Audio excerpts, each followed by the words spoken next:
What is your name? Wing Commander Abhinandan. Okay. I hope you have been treated well over here with us. Yes, I have, and I would like to put this on record.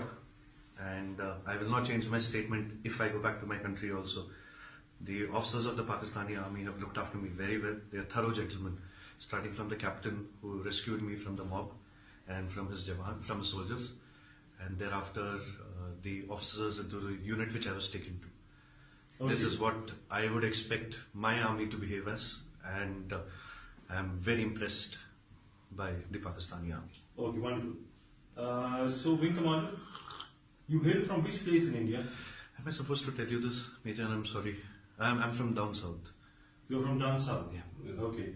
And are you married? Yes, I am. You're married? Yes. Okay. I hope you like the tea.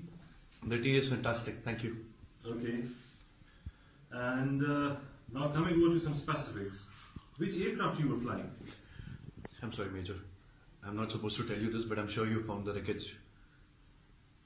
And what was your mission? I'm sorry, I'm not supposed to tell you this.